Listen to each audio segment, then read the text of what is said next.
स्वागत है। मैं शुक्ला जीएस के सेशन में आपको स्वागत करता हूं। और आज का हमारा टॉपिक जो होगा वो होगा बाबर, मुगल। हम लोगों ने आपकी इसके पहले वाली क्लास में दक्षिण भारत को कंप्लीट कर लिया था, है ना। विजयनगर हुआ, बहमनी हुआ, बलार, बीदर, बीजापुर, गोलकुंडा, अहमदनगर, ये जो सारी रियासतें थी छोटी छोटी, है ना। और इन सबको मिलाकर जो दक्कन का एरिया बनता था, दक्कन का एरिया, अच्छा दक्कन का एरिया जो बनता था वो हम लोगों ने कल डिस्कस कर लिया था इसके पहले वाली क्लास में। अब दक्कन का ही जो थोड़ा और इलेबोरेट जो रूप होगा वो हम लोग मराठाओं के साथ पढ़ेंगे। जब लोग मराठा और सिख लोग को पढ़ेंगे तब दक्कन का और वहां पे यूज किया जाएगा।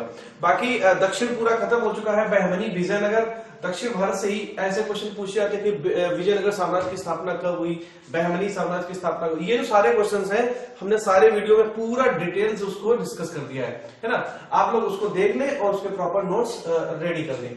अब हम लोग पुनः दिल्ली वापस आ जाएंगे, है ना। साउथ से सीधे दिल्ली में आ गए और दिल्ली में हमने आपको बताया था दिल्ली सल्तनत में जब आखिरी में लोधी वंश था, दिल्ली सल्तनत पे कुछ अहम वंशों ने राज किया था। भाई सबसे पहले हम डिटेल में पूरा आपको जल्दी समझी देते हैं। सबसे पहले मोहम्मद बिन काशिम आया था 712 ईस्वी में, है ना। और उसने क्या किया था, जजिया करके शुरुआत की थी और उसका मेन मकसद था कि भारत में इस्लाम धर्म का प्रचार करना। और उसके बाद आता है मोहम्मद गौरी, महमूद गजनवी। महमूद गजनवी ने 17 पर आक्रमण किया। उसका मकसद भारत से सिर्फ धर्म को लूटना और इस्लाम धर्म का प्रचार करना था। इसके बाद आता है मोहम्मद गौरी। मोहम्मद गौरी का जो मेन मकसद था वो भारत को लूटना था, इस्लाम धर्म का प्रचार करना था, प्लस शासन करना भी था, शासन करना भी था। अतः मोहम्मद गौरी ने भारत पे अच्छा खासा शासन किया और 1206 ईस्वी में वो खोसरो के विद्रोह के बाद वो जब उसकी मृत्यु हो गई उसके पहले वो अपने जो स्लेव थे, गुलाम थे, सबसे जो श्रेष्ठ गुलाम उनका था कुतुबुद्दीन ऐबक, उसको वो गद्दी देकर चला गया था। तो इस तरह से कुतुबुद्दीन ऐबक ने गुलाम वंश की स्थापना की थी। और गुलाम वंश के बाद खिलजी, खिलजी के बाद तुगलक, तुगलक के बाद सैयद, सैयद के बाद लोधी वंश। इस तरह का की जो सीरीज चली थी दिल्ली सल्तनत में वो हमने आपको डिस्कस कर दी थी और एक एक फैक्ट हमने उसको बताए थे। तुगलक वंश जब इस समय शासन कर रहा था, तुगलक वंश जब दिल्ली सल्तनत में शासन कर रहा था उसके समय में ही दक्षिण भारत में विजयनगर और बहमनी साम्राज्य फरा फूला। ठीक है, तुगलक वंश का जो कार्यकाल था वो सबसे लंबा था और तुगलक वंश का जो शासक था मोहम्मद बिन तुगलक के समय में विजयनगर और बहमनी बने थे। बहुत अच्छे अच्छे क्वेश्चन यहाँ से पूछे जाते हैं। जब लोधी वंश राज कर रहा था तो लोधी वंश के जो इब्राहिम लोधी था, इब्राहिम लोधी के चाचा जी जो थे, इब्राहिम लोधी के जो चाचा थे, इब्राहिम लोधी के चाचा आलम खां, इब्राहिम लोधी के चाचा आलम खां और पंजाब के सूबेदार दौलत खां। इब्राहिम लोधी के चाचा आलम खां और पंजाब के सूबेदार दौलत खां ने बाबर को भारत पे आने का न्योता दिया। एक्चुअली हुआ क्या था, इब्राहिम लोधी जो था, भाई देखो हम आपको एक बात ये बता रहे हैं कि भाई अगर आप लोग को मुगल पढ़ना है, मुगल बहुत अच्छे से समझना है तो उसके लिए आपको रिलेशन बहुत अच्छे से समझने होंगे। रिलेशन पे अगर आपने फोकस कर लिया तो रिलेशन पे फोकस करने के बाद आपको बिल्कुल कोई प्रॉब्लम नहीं होगी। जो सबसे क्या होगा, लोधी वंश में इब्राहिम लोधी अंतिम शासक था। ठीक है, एक्चुअली सिकंदर लोधी ने आगरा की स्थापना 1602 में और राजधानी 1604 में बनाया। उसके बाद अंतिम शासक इब्राहिम लोधी था। इब्राहिम लोधी दिल्ली में था, इब्राहिम लोधी दिल्ली में था और उसके चाचा जी जो थे वो पंजाब में थे। ठीक है, आलम खां और दौलत खां लोधी, दौलत खां लोधी तो इसके सूबेदार थे और आलम खां लोधी सूबेदार की सभा में ही रहते थे। तो उनसे कुछ भाई मन मुटाव हो गया, किसका, इब्राहिम लोधी का और उसके चाचा का। तो उसके चाचा आलम खां लोधी और दौलत खां लोधी ने क्या किया, बाबर के पास मैसेज भेज दिया, बाबर के पास मैसेज भेज दिया और बोले भैया आप भारत आइए, हम आपको न्योता दे रहे हैं और हमारा जो भतीजा है उसको थोड़ा सही करवा के। तो उन्होंने बोला सही करवा के, बाबर ने बिल्कुल सही कर दिया, यहाँ मतलब धरती से उसको सही कर दिया। तो अब हम लोग यहीं से एंट्री होती है। अच्छा, आपको ये पता चल गया कि बाबर की एंट्री भारत में क्यों हुई और कैसे हुई, क्यों हुई और कैसे हुई, ये आपको शायद पता चल गया होगा। क्यों हुई भाई, क्योंकि उसको बुलाया गया था। किसने बुलाया था, आलम खां लोधी और दौलत खां लोधी ने। आलम खां लोधी कौन था, इब्राहिम लोधी का चाचा था। ठीक है, तो सबसे पहला फैक्ट है भाई कि बाबर का जन्म कहां हुआ था? ट्रांस अक्सियान। बाबर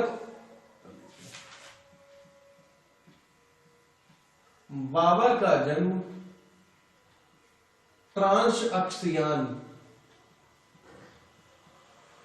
अक्सियान की छोटी सी रियासत, ट्रांस अक्सियान की छोटी सी रियासत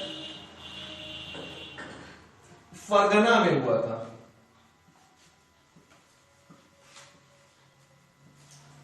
फरगना में हुआ था, ठीक है। फरगना में अभी हुआ था, फरगना में 14 फरवरी 1483, 14 फरवरी 1483 को हुआ था।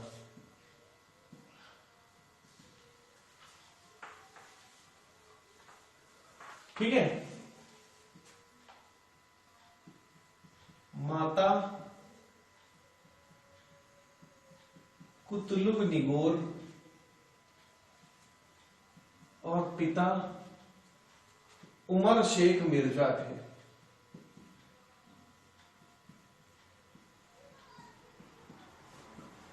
ठीक है।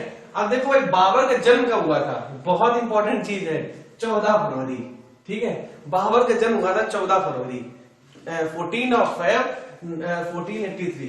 14 फरवरी 1483 को कहां हुआ था?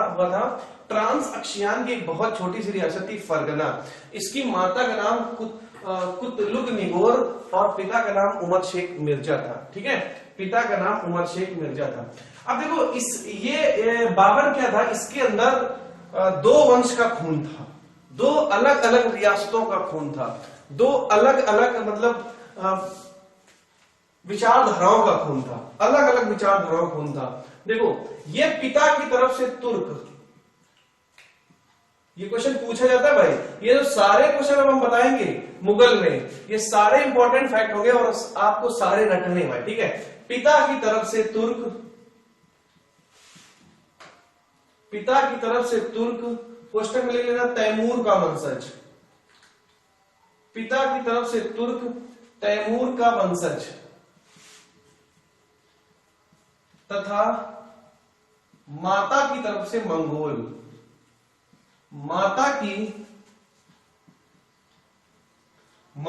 तरफ से मंगोल। क्वेश्चन में लिखा चंगेज खां का वंशज, चंगेज खां का वंशज था। ठीक है, पिता की तरफ से तुर्क था और माता की तरफ से मंगोल था। अगर तुर्क था तो किसका वंशज था भाई? तैमूर का। अगर मंगोल था तो किसका वंशज था? चंगेज खां का वंशज था। ठीक है, अब देखो ये तैमूर का तो था, तो तैमूर की ये पांचवा वंशज था और चंगेज का 14वां। ये भी क्वेश्चन पूछा गया था। पिता की ओर से 5वां वंशज, 5वां, वह माता की ओर से 14वां वंशज था। सीरीज पूछी जाती है। ठीक है, देखो बाबर का जन्म कहां हुआ था? ट्रांस अक्सियान में हुआ था। ट्रांस अक्सियान की बहुत छोटी सी रियासत थी फरगना। फरगना में 14 फरवरी 1483 को, 14 फरवरी 1483 को इसका जन्म हुआ था। इसकी माता का नाम कुतलुग निगोर तथा पिता का नाम उमर शेख मिर्जा था। पिता की तरफ से तुर्क, माता की तरफ से मंगोल था। तुर्क मतलब तैमूर का वंशज, मंगोल मतलब चंगेज खां का वंशज। अगर तुर्क बोलो क्या तो तुर्क में कौन सा नंबर था? 5वां नंबर था। और मंगोल में कौन सा नंबर था भाई? मंगोल में इसका 14वां नंबर था। ठीक है, तो इस तरह से ये तैमूर और मंगोल दोनों की ये मिक्स वैरायटी थी। ठीक है, दोनों की क्या थी भाई? बाबर एक मिक्स वैरायटी था। इसमें तैमूर का खून भी था और मंगोल का खून भी था। ठीक है, अब देखो भारत में आक्रमण करने से पहले, ठीक है, भारत पर आक्रमण करने से पहले देखो कहीं कहीं आपने पढ़ा होगा कि बाबर कभी हारा नहीं था। बाबर कभी हारा नहीं था। एक्चुअली ये सच्चाई नहीं है, बाबर हमेशा हारा था। ठीक है, बाबर हमेशा हारा था, और जब हर जगह से वो हार चुका था, हर जगह से वो हार चुका था, तब उसने भारत पे आक्रमण करने का विचार बनाया। जब वो हर जगह से हार चुका था, तब उसने भारत पर आक्रमण करने का विचार बनाया था। ठीक है, तो अब ये हर जगह से कैसे आ रहा, देखो जब ये वहां पे फरगना में, अभी हम आपको एक चीज होता है, फरगना में इसने क्या किया, 11 वर्ष की अवस्था में 1494 में, 11 वर्ष की अवस्था में 1494 में सुल्तान बना। सुल्तान नहीं, मिर्जा बना।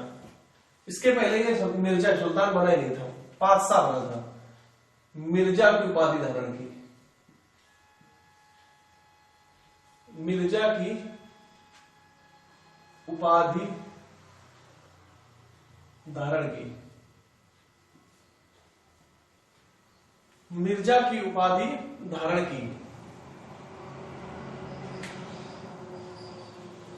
ठीक है, इसने मिर्जा की उपाधि धारण की। ठीक है, अब देखो जब इसने भारत पर आक्रमण किया, तो भारत पर जब इसने आक्रमण किया तो वह हर जगह से हार चुका था। अब कैसे हारा था, देखो ये उज्बेकों से बार बार हारा, उज्बेकों से बार बार हारा तथा शफवी और उस्मानी वंश जहां ये शासन कर रहा था, वहां पे इसने उज्बेकों से बहुत बार युद्ध किया और हर बार पराजित हुआ। उसके बाद शफवी और उस्मानी वंश, शफवी और उस्मानी वंश जो फरगना के ही दूसरी रियासतें थी, उनसे भी इसको बहुत भय था, उनसे भी इसको बहुत भय था। भाई इसके पिता 1494 में खत्म हो चुके थे, और जो उसके बाद जो शफवी और उस्मानी वंश था, उसने फरगना को अपने अंडर में लेने के लिए इसको डराया और धमकाया। उसके बाद उज्बेक जो थे, उज्बेकों से ये युद्ध कर चुका था, बट उनसे कभी भी ये सफल नहीं हुआ। तो हर जगह से जब ये परेशान हो गया, तो उसने फरगना को छोड़कर भारत में आने का प्लान बनाया, और इधर से भाई दौलत खां लोधी और आलम खां लोधी ने भी इनको भाई पनाह दे दी, सहारा दे दिया, है ना। तो इनके सहारे पर ये भारत आ गया।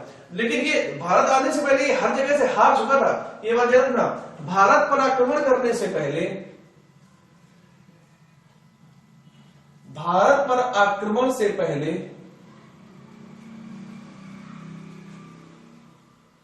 भारत पर आक्रमण से पहले ये उज्बेकों से कई बार हारा तथा शफवी और उस्मानी वंश से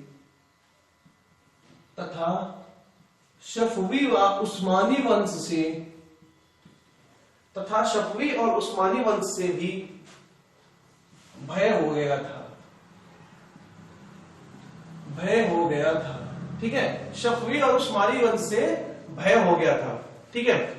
उज्बेक सरदार शेबानी खां, उज्बेक सरदार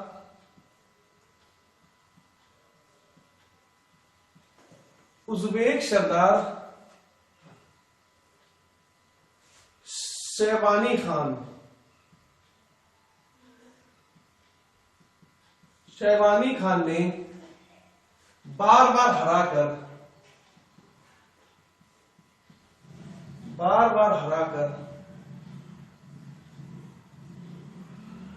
भारत आने पर मजबूर किया, ठीक है। जब भारत आया, उसके पहले हमने आपको बता दिया है कि उज्बेकों और शफवी उस्मानी वंश से बहुत परेशान था। जो उज्बेक सरदार शेबानी खान था, शेबानी खान ने इसको कई बार हराया, और जब वहां से ये हर जगह से परेशान हो गया, उसके बाद इसने भारत पर आक्रमण करना ही उचित समझा और फरगना से अपने आप को दूर रखने का प्रयास किया। 11 वर्ष की अवस्था में 1494 में इसने गद्दी संभाली। 11 वर्ष की अवस्था में जब इसके पिता की मृत्यु हो गई 1494 में, तब इसने गद्दी संभाली। गद्दी संभालने के बाद 1504 में काबुल,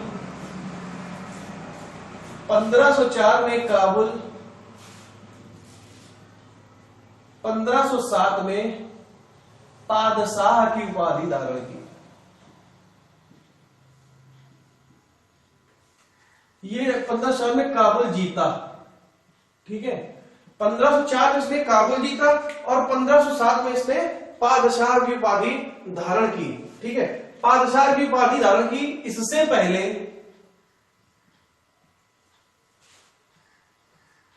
पहले मिर्जा की उपाधि धारण किए था, मिर्जा की उपाधि धारण किए हुए था, ठीक है। तो 1507 में इसने मिर्जा की उपाधि त्याग कर पादशाह की उपाधि धारण की। बाबर ने काबुल कब जीता था? 1504 में, ठीक है। बाबर ने, ठीक है, बाबर ने क्या किया? बाबरनामा लिखा था। बाबर ने अपनी आत्मकथा बाबरनामा लिखी, अपनी आत्मकथा बाबरनामा लिखी, ठीक है। बाबर ने क्या किया? अपनी आत्मकथा बाबरनामा लिखी थी, ठीक है। बाबरनामा में इसने क्या क्या किया था? लिखी। इस पुस्तक में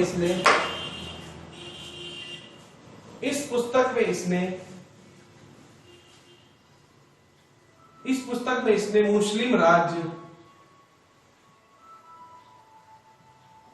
मुस्लिम राज्य बंगाल, दिल्ली,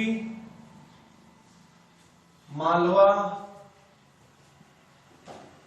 गुजरात, ठीक है, गुजरात, बैमनी तथा हिंदू राज्य मेवाड़ व विजयनगर, मेवाड़ व विजयनगर की चर्चा की,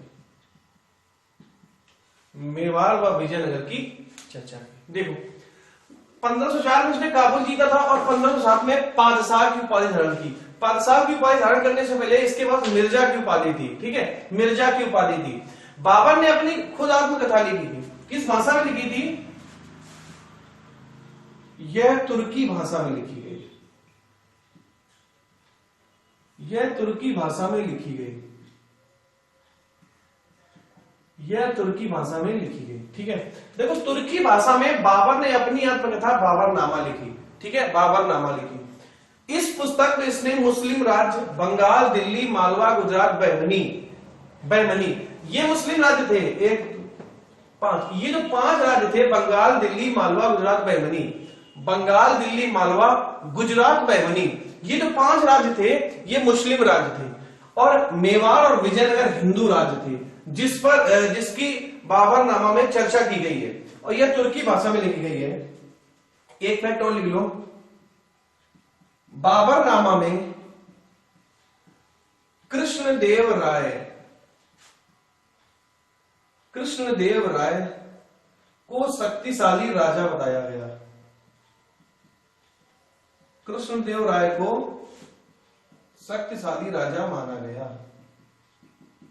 ठीक है। कृष्णदेव राय जो विजयनगर के तुलु साम्राज्य से संबंधित था, हमने आपको बताया था तुलु साम्राज्य से संबंधित था। नरसा नायर का जो पुत्र था वीर नरसिंह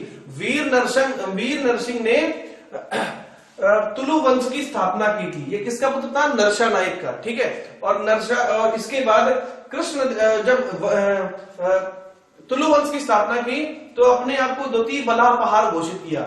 जैसे ही द्वितीय बल्लाह पहाड़ घोषित किया, जनता में आक्रोश हो गया और आक्रोश होने के बाद 1409 ईस्वी में, ठीक है, 1409 ईस्वी में उसकी मृत्यु हो गई, ठीक है, मृत्यु हो गई। उसके बाद कृष्णदेव राय राजा बना था।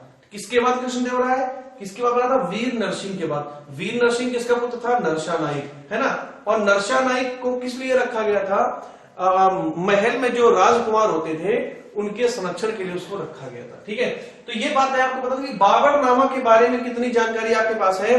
बाबर ने लिखी, तुर्की भाषा में लिखी, इसमें कृष्णदेव राय को सबसे शक्तिशाली राजा बताया गया है। मेवाड़ और विजयनगर नामक दो हिंदू राष्ट्र की बात की गई है, जबकि बंगाल, दिल्ली, मालवा, गुजरात और बहमनी, बंगाल, दिल्ली, मालवा, गुजरात, बहमनी, इन सबकी मुस्लिम क्षेत्रों के लिए चर्चा की गई है। ठीक है, तो बाबर ने काबुल कब जीता था भाई? 1504 में। 1504 में काबुल जीतकर 1507 में पादशाह की उपाधि धारण की। 1507 में क्या किया भाई? पादशाह की उपाधि धारण की। उसके बाद क्या किया इसने? बाबर नामा भी लिखा था। किस भाषा में लिखा था? तुर्की भाषा में। तुर्की भाषा में लिखा था कि कौन कौन से मुस्लिम क्षेत्रों की चर्चा की गई है? तो इसमें मुस्लिम क्षेत्र मालवा, गुजरात, बहमनी तथा बंगाल, मालवा, गुजरात, बहमनी, बंगाल की चर्चा की गई है। मालवा, गुजरात, दिल्ली, बहमनी, बंगाल की चर्चा की गई है तथा हिंदू राष्ट्र है मेवाड़ और विजयनगर। हिंदू राष्ट्र है मेवाड़ और विजयनगर। हमने आपको पहले बता दिया था कि उस समय दिल्ली पर इब्राहिम लोदी था और पंजाब में आलम खां और दौलत खान लोदी। ठीक है, तो जब इन्होंने बाबर को आक्रमण करने को कहा तो बाबर का जो सफल आक्रमण था, बाबर का पहला जो आक्रमण हुआ था, बाबर का प्रथम आक्रमण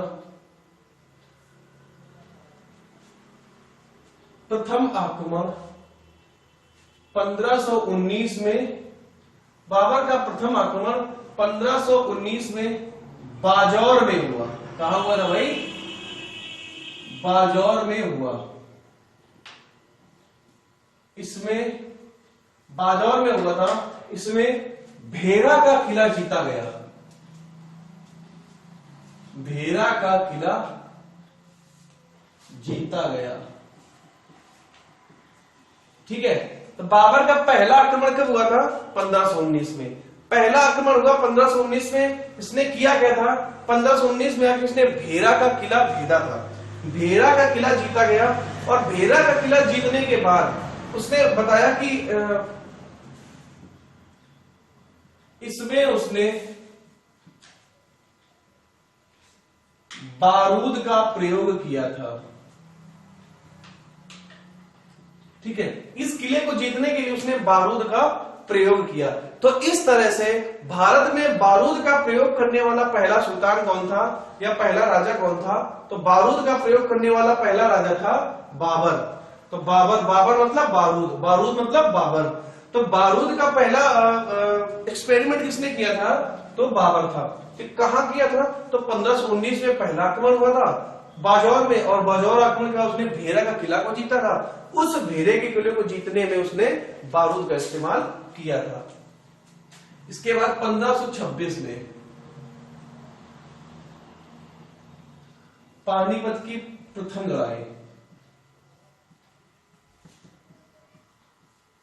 इब्राहिम लोदी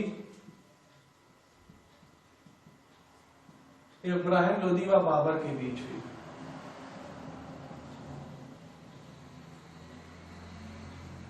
ठीक है, पानीपत की जो प्रथम लड़ाई थी वो किसके साथ हुई थी? इब्राहिम लोदी और बाबर के साथ। जब प्रथम लड़ाई इब्राहिम लोदी और बाबर के साथ हुई तो उसमें क्या किया? कब हुई थी? 1526 में। तो बाबर ने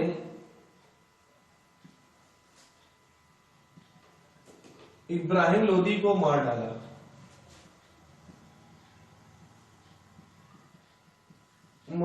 और दिल्ली में मुगल सल्तनत की स्थापना की।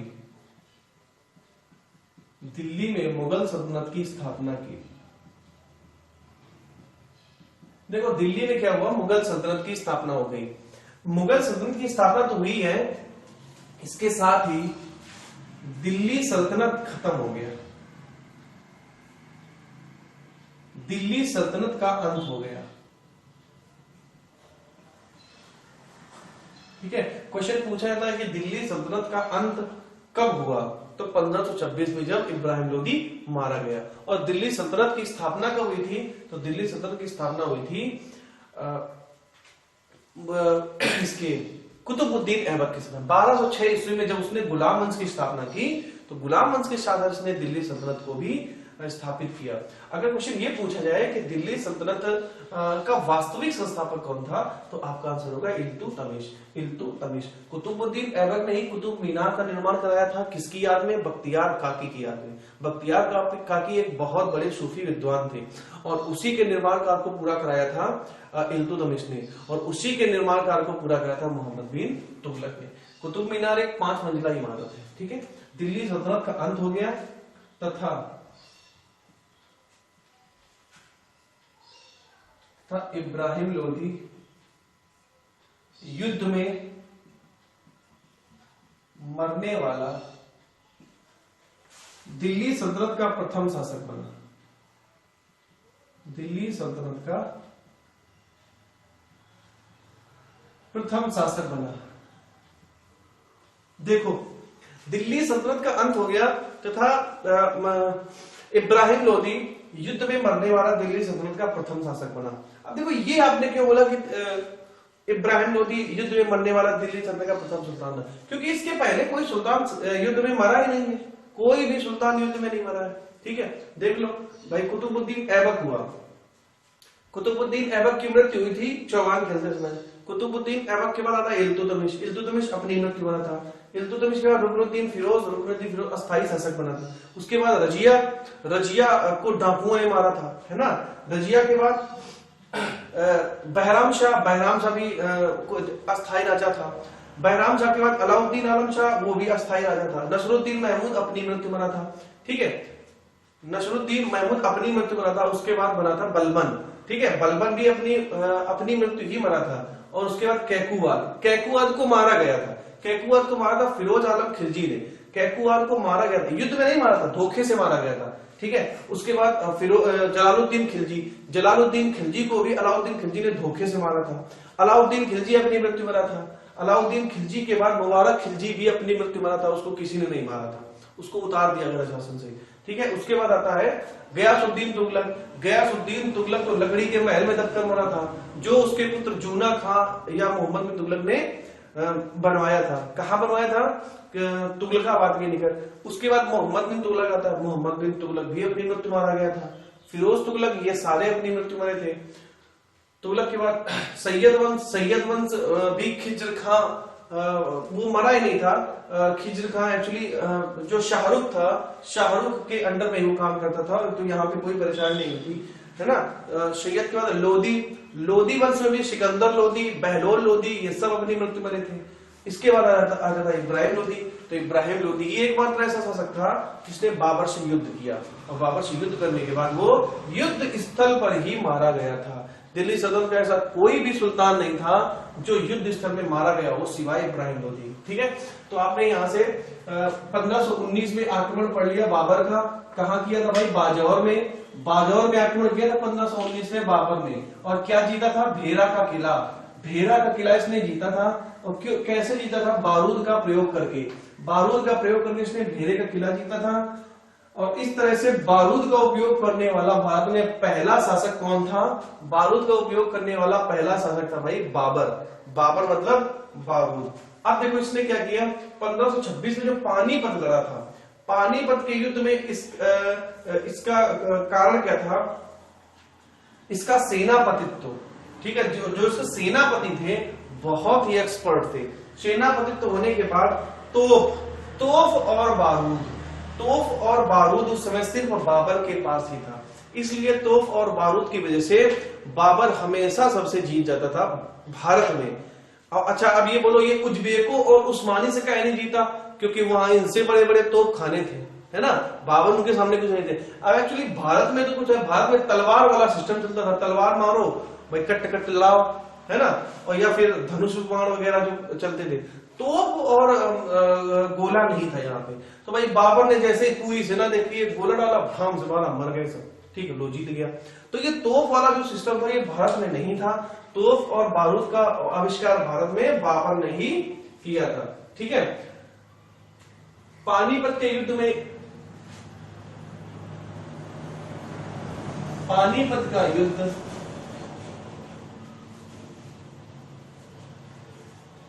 कुशल सेनापतित्व व कुशल सेनापतित्व व तोप खाने की वजह से जीता गया। तोप खाने की वजह से जीता गया। ठीक है, तो पानीपत का युद्ध जीतने का क्या कारण था? उसका कुशल सेनापतित्व और तोप खाना। ठीक है, तोप खाना उसका कुशल सेनापतित्व था। अब देखो इसमें हम बताते हैं कि तोप खाना कैसे सेट हुआ था। तुगलकमा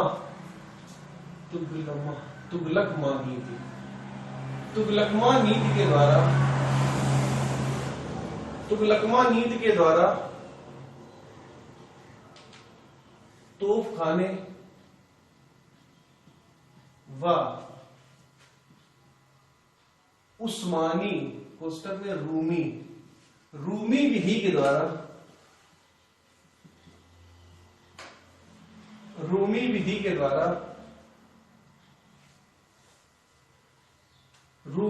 द्वारा ये तोप खाने तथा बारूद को सजाया गया था। बारूद सजाई गई। ठीक है, तुगलकमा नीति और रूमी विधि के द्वारा इनको अरेंज किया गया था। किसको भाई? बारूद, जो बारूद थी और बारूद के साथ साथ जो तोप खाने थे उसको रूमी और उस्मानी विधि के द्वारा सजाया गया था। ठीक है, पानीपत के युद्ध जीतने का मेन कारण क्या था? मेन कारण था इनका कुशल सेनापतित्व के साथ साथ जो उस्मानी और रूमी विधि के द्वारा तोप खाने और बारूद को सेट किया गया था। 1526 में क्या हुआ? पानीपत जीता था बाबर ने। और पानीपत जीतने में उसका जो मेन साथ दिया था उसका कुशल सेनापतित्व के साथ साथ उसकी जो वो बाबर नीति थी, तुगलकमा नीति थी, है ना। तुगलकमा नीति और उसका जो बारूद का जो उस्मानी विधि थी उसको उसने अच्छे से यूज किया था। अब देखो तुगलकमा जो नीति थी, तुगलकमा नीति जो थी वो उज्बेकों से सीखी थी। कैसे सीखी? उज्बेकों से सीखी थी।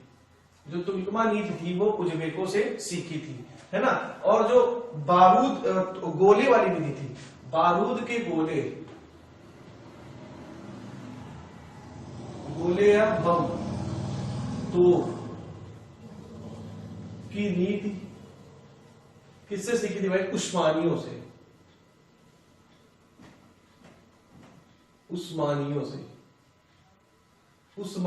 सीखी थी। ठीक है, उस्मानियों से सीखी थी। अच्छा, उस्मानियों से इसको क्यों बोला गया उस्मानी विधि या रूमी विधि? क्योंकि उस्मानियों ने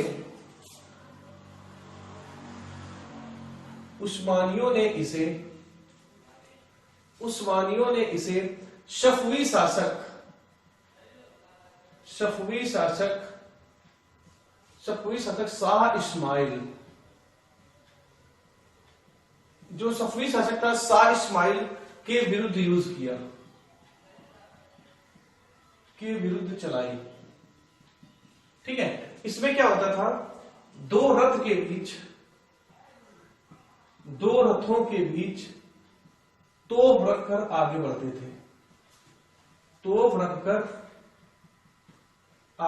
थे। ठीक है, तो देखो जो तुगलकमा नीति थी वो नीति उसने ली थी उज्बेकों से। तुगलकमा नीति उज्बेकों से ली गई थी और जो बारूद के गोले और बम वगैरह थे उसको उस्मानियों से दिया गया था। उस्मानी विधि उसको क्यों बोलते हैं? क्योंकि शफवी जो उस्मानी है, उस्मानियों ने इसे शफवी शासक शाह इस्माइल के विरुद्ध यूज किया था। और इसमें क्या किया जाता था? दो रथ के बीच में एक तोप को रखकर आगे चला जाता था। अब देखो 1526 क्या हुआ? 1526 में इसने पानीपत जीत लिया। ठीक है, इब्राहिम लोदी खत्म हो गया, बाकी सारा ये दिल्ली पर इसने कब्जा कर लिया। ठीक है, बाबर को कलंदर कहा गया। बहुत अच्छा क्वेश्चन है। बाबर को कलंदर की उपाधि दी गई। बाबर को कलंदर की उपाधि दी। अच्छा, कलंदर की उपाधि क्यों दी गई? देखो, लाख बख्श कौन था? लाख बख्श था कुतुबुद्दीन ऐबक। क्यों लाख बख्श बोला जाता था उसको? क्योंकि वह लाखों का दान दे देता था। ठीक है, लाखों का दान दे देता। आपने देखा होगा नाटक वगैरह में कि महाराज आपके लड़का हुआ तो ये लो महाराज ने हाथ तोड़ के दे दिया, ये लो दान कर दिया। तो इसी तरह का कुछ वो कुतुबुद्दीन ऐबक भी था। तो कुतुबुद्दीन ऐबक को लाख बख्श इसलिए कहते थे क्योंकि वो लाखों का दान देता था। इसको कलंदर क्यों कहा गया? कलंदर इसलिए कहा गया क्योंकि ये बहुत ही उदार था। ठीक है, अब अच्छा एक घटना हुई थी जिसके लिए इसको कलंदर बोला गया। क्योंकि हमने पहले बता दिया था इसने 1504 में काबुल जीता था, बताया था हमने अभी आपको। 1504 में काबुल जीता, 1507 में पादशाह की उपाधि धारण की, मिर्जा की उपाधि को छोड़ दिया था। मिर्जा की उपाधि कब ली थी? 1494 में इसने मिर्जा की उपाधि ली थी। ठीक है, पानीपत के युद्ध के बाद, पानीपत के युद्ध को जीतने के बाद खुश होकर काबुल के प्रत्येक नागरिक को, ध्यान सुनना, काबुल के प्रत्येक नागरिक को एक चांदी का सिक्का दिया, एक चांदी का सिक्का दिया। देखो भाई, जब पानीपत का युद्ध इसने लड़ा था 1526 में, तो 1526 में इसने पानीपत को जीत लिया। पानीपत को जीतने का मतलब है इसका दिल्ली में शासन हो गया, दिल्ली में मुगल वंश की स्थापना कर दी। ठीक है, तो अब ये बहुत खुश हो गया। जब बहुत ज्यादा खुश हुआ तो ये 1504 में काबुल को जीता था, तो काबुल के प्रत्येक नागरिक को इसने एक चांदी का सिक्का दिया। इसीलिए इसको कलंदर बोला गया, दिया। इसीलिए कलंदर मतलब बहुत उदार, इसीलिए कलंदर बोला गया की उपाधि मिली। कलंदर की उपाधि मिली। ठीक है, समझ के भाई, कलंदर किसको कहते हैं? बाबर को। कलंदर किसको बोलते हैं? बाबर को। क्यों बोलते हैं? क्योंकि इसने पानीपत जीतने के बाद प्रत्येक काबुल के नागरिक को एक चांदी का सिक्का दिया था। ठीक है, इसीलिए ये क्वेश्चन पूछा था कि कलंदर की उपाधि किसको दी गई। अभी इसको गाजी की उपाधि मिलेगी। ठीक है, अब देखो इसने क्या किया, 1526 में इसने पानीपत को जीत लिया। पानीपत को जीतने में हमने बोला था कि इसके कुशल सेनापतित्व, इसके दो सेनापति थे, उस्ताद अली व मुस्तफा। उस्ताद अली व मुस्तफा खां। उस्ताद अली व मुस्तफा खां किसके दरबार में थे? बाबर के दो बहुत ही ब्रिलियंट सेनापति थे ये दोनों। इसके बाद बसवंत और दशावन आगे अकबर के पास आएंगे। उस्ताद अली और मुस्तफा दोनों, बहुत क्वेश्चन पूछे जाते हैं सारे भाई, याद कर लेना। उस्ताद अली और मुस्तफा किसके सेनापति थे? बाबर के। इन्हीं की बदौलत बाबर ने पानीपत जीता था। ये भी याद रखना कि इन्हीं की बदौलत इसने पानीपत जीता था। अच्छा, पानीपत तो बाबर ने जीत लिया, इब्राहिम लोदी क्यों हारा था? इब्राहिम लोदी क्यों हारा था? तो इब्राहिम लोदी के हारने का जो कारण था वो सबसे पहले थी, उसमें यूनिटी नहीं थी, एकता का अभाव था। खुदे उनके चाचा उन्हें मरोवत है ना। सोचो कि एकता का भाव और अकुशल सेनापतित्व। उस्ताद अली और मुस्तफा को टक्कर देने वाला, उस्ताद अली और मुस्तफा को टक्कर देने वाला इब्राहिम लोदी की सेना में कोई भी नहीं था, कोई भी नहीं था। ठीक है, और उसके बाद अफगान सरदारों से नाराजगी थी, तभी तो इन्होंने, दौलत खान लोदी ने बाबर को बुलाया था।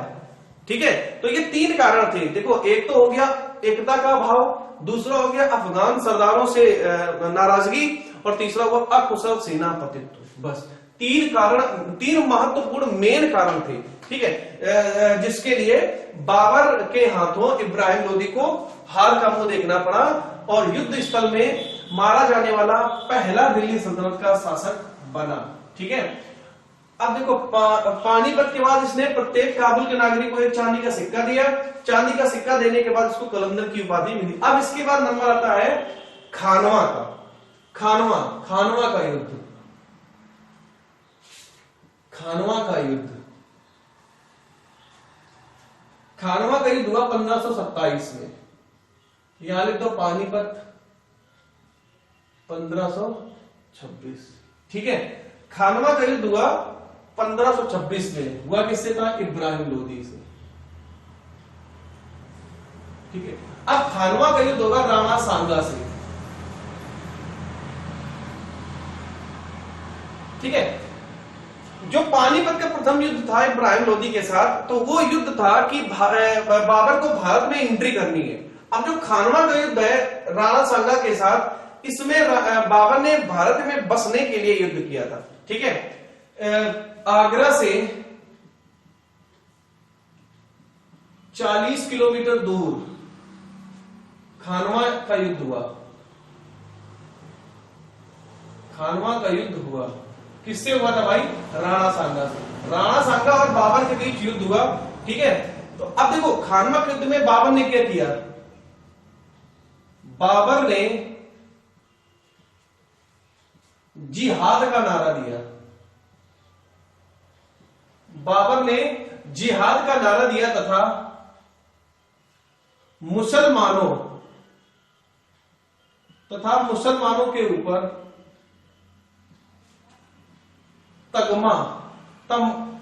तमगा कर हटा दिया। ठीक है, तमगा कर हटा दिया। देखो आगरा से 40 किलोमीटर दूर खानवा का युद्ध हुआ था। इस युद्ध में बाबर ने जिहाद का नारा दिया, मुसलमानों के ऊपर तमगा नामक कर हटा दिया। ठीक है, युद्ध जीतने के बाद गाजी की उपाधि धारण की। गाजी की उपाधि धारण की। गाजी की उपाधि, और गाजी का मतलब क्या था? गाजी का मतलब योद्धा और धर्म प्रचारक। योद्धा और धर्म प्रचारक। ठीक है, देखो जो राणा सांगा था, राणा सांगा से खानवा का युद्ध हुआ 1527 में, आगरा से 40 किलोमीटर दूर। बाबर ने जिहाद का, आपने देखो जो आतंकवादी वगैरह आते हैं, जो पाकिस्तान में जो मौलाना वगैरह रहते हैं, पाकिस्तानी मौलाना, वो जिहादी होते हैं। तो जिहाद का मतलब क्या होता है कि कुरान में जिहाद का मतलब दूसरा है, लेकिन ये उसको बहुत ही निगेटिव एंगल से लेते हैं। जिहाद का मतलब होता है अपने लिए लड़ो, अपने लिए लड़ो। और इतना उनको भर के, इतना मतलब ब्रेन वॉश कर देते हैं कि देखो जितने भी आतंकवादी कसाब वगैरह पकड़े गए हैं, तो बड़े अजीब टाइप के 26/11 मूवी देखो तो उसमें बड़े मतलब ऐसा लगता है जैसे पागल हो गया बिल्कुल। मतलब उसको सिर्फ गन और गन पॉइंट दिखाई पड़ता है, बस और कुछ नहीं दिखता। तो मतलब जिहाद का मतलब ये लोग ऐसा उसको मॉडिफाई कर दिया उन्होंने, पाकिस्तानियों ने, कि मतलब आज जिहाद का मतलब है खून बहाना। जिहाद का मतलब उनके लिए है खून बहाना। तो जिहाद का मतलब होता था मोटिवेशन। जिहाद का मतलब होता था मोटिवेशन। मतलब जैसे कोई अगर मुसलमान है और वो डिप्रेस हो गया है, तो जिहाद का मतलब होता है उसको मोटिवेट करना, उसको और मतलब ऊपर जो जिसके लिए वो डिप्रेस हुआ है उससे डिप्रेशन से निकालना, उसको और मोटिवेशन में डाल देना। देखो बाबर ने क्या किया? जिहाद का नारा। जिहाद का नारा देने का मतलब है अपनी सेना को और मोटिवेट किया। मोटिवेट करने के बाद युद्ध में लगा दिया, है ना। और उसके ऊपर से तमगा नाम, बहुत क्वेश्चन इंपॉर्टेंट है ये, तमगा नामक कर हटा दिया। तमगा नामक कर हटा दिया किसके? मुसलमानों से। खानवा का युद्ध जीतने के बाद बाबर ने कौन सी उपाधि धारण की थी? गाजी। गाजी उपाधि का मतलब क्या होता है? गाजी उपाधि का मतलब होता है योद्धा और धर्म प्रचारक दोनों। योद्धा और धर्म प्रचारक दोनों गाजी का मतलब होता है। ठीक है, गाजी का मतलब योद्धा और धर्म प्रचारक दोनों। किसके बाद? खानवा के बाद। किससे लड़ा था? राणा सांगा से लड़ा था। ठीक है, बाबर ने जिहाद का नारा पहली बार कब दिया? खानवा के युद्ध में। ठीक है, खानवा के युद्ध में। तो ये आपका खानवा का युद्ध हो गया, राणा सांगा भी हार गया। अब इसके बाद नंबर आता है किसका? मैदानी राय का। मैदानी राय का, चंदेरी। चंदेरी का युद्ध। ठीक है, 1528 में आता है चंदेरी का युद्ध।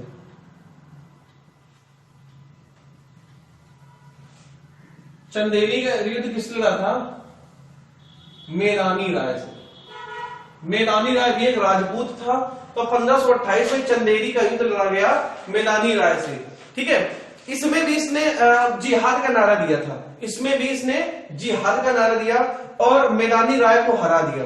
मैदानी राय चूंकि एक राजपूत था, ऐसा बोला जाता है कि चंदेरी के युद्ध में बाबर ने राजपूतों के सिर की दीवार खड़ी कर दी थी।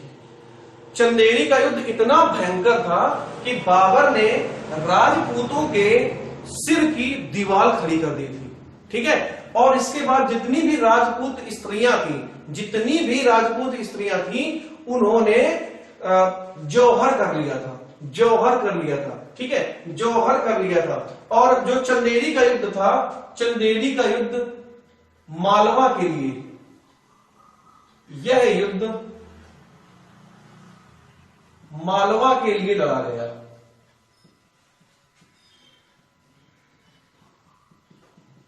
ठीक है, चंदेरी का युद्ध जीतने के बाद मालवा पे आक्रमण करना और मालवा को अपने अंडर में लेना कोई बड़ी बात नहीं थी, कोई बड़ी बात नहीं थी, ठीक है। तो 1528 में मैदानी राय को खत्म कर दिया, है ना, मैदानी राय को हरा दिया। इसके बाद नंबर आता है 1529 घाघरा, 1529 घाघरा, 1529 घाघरा का युद्ध, घाघरा का युद्ध, 1529 घाघरा का युद्ध, अफगान सेना को हराया, अफगान सेना को हराया। 1529 में घाघरा के युद्ध में अफगान सेना को इसने हराया था, ठीक है, अफगान सेना को इसने हराया था।